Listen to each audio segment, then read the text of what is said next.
महाराष्ट्र इंसदाद दहशतगर्दी दस्ता एटीएस ने दो मुस्लिम नौजवानों को पीएफआई से राब्ता रखने के इल्ज़ाम में गिरफ्तार किया था।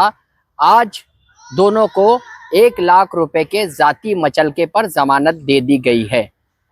बॉम्बे हाई कोर्ट ने जमानत मंजूर करते हुए दोनों को रिहाई का हुक्म दिया है। बता दें आपको कि मौलाना सैफुल रहमान को मालेगांव से छापामार कार्रवाई के दौरान गिरफ्तार किया गया था। 2022 में एनआईए और एटीएस ने मुश्तरका कार्रवाई की थी, जिस दौरान मालेगांव से सैफुल रहमान 30 साल को गिरफ्तार किया गया था और बिड से वसीम शेख 35 साल को गिरफ्तार किया गया था। इन दोनों पर गैर कानूनी सरगर्मियों में मुलविस होने का इल्ज़ाम है और पीएफआई से वास्ता रखने का इल्ज़ाम था, जिसके बाद एटीएस ने कार्रवाई करते हुए मुंबई के काला चौकी में मुकदमा दर्ज किया था और इनके खिलाफ जो है गैर कानूनी सरगर्मियों में मुलविस होने का इल्ज़ाम था। इस मामले में एडवोकेट सादिक कुरैशी और पयूषी राय ने बाज़ाब्ता तौर पर न सिर्फ ये कि दलील पेश की कि जो इन पर इल्ज़ामात लगाए गए हैं उसी इल्ज़ामात के तहत जो है इससे पहले सुप्रीम कोर्ट और हाई कोर्ट में पीएफआई के अराकीन को जमानत मिल चुकी है, इसलिए उसी बुनियाद पर इन्हें जमानत दी जाए।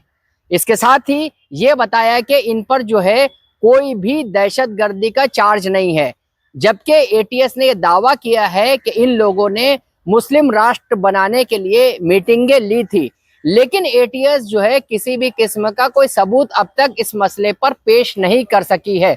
इसके साथ ही इन पर इल्ज़ाम है कि इन लोगों ने दहशतगर्दाना सरगर्मियों को अंजाम देने के लिए भी साजिशी मीटिंग की है, लेकिन जिस तरीके से इल्ज़ामात है उसे एटीएस अब तक साबित नहीं कर सकी है। इसलिए वकीलों ने यह दलील पेश की कि इन्हें जो है जमानत दी जाए, जिस पर समाअत करते हुए बॉम्बे हाई कोर्ट ने वकला की दलील कबूल की और दोनों को जमानत पर रिहा करने का हुक्म दे दिया है।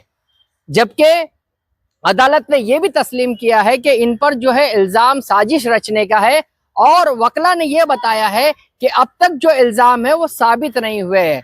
जिस तरीके से अगर बात करें तो पीएफआई के खिलाफ मुल्क भर में छापामार कार्रवाई की गई थी और कई अराकीन को गिरफ्तार किया गया था।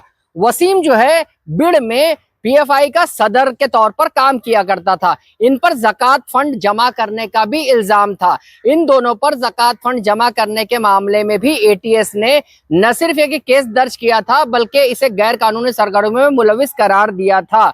इसके बाद वकीलों ने दलाइल पेश की और कहा कि ज़कात फंड जमा करना कोई जुर्म नहीं है। इसके साथ ही उन्होंने ये भी बताया कि जिस वक्त वो PFI popular front of India से वाबस्ता थे उस वक्त पीएफआई पर पाबंदी नहीं थी और पीएफआई पर जो पाबंदी लगी है वो गैर कानूनी एसोसिएट के मामले में पाबंदी लगी है, यानी सेक्शन 30 के तहत पाबंदी लगाई गई है, जबकि पीएफआई पे टेरर ऑर्गेनाइजेशन होने से मुताल्लिक पाबंदी नहीं लगाई गई है।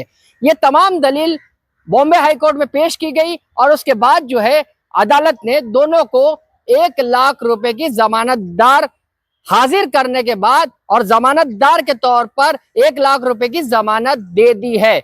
जहां के इंसाफ की खास रिपोर्ट।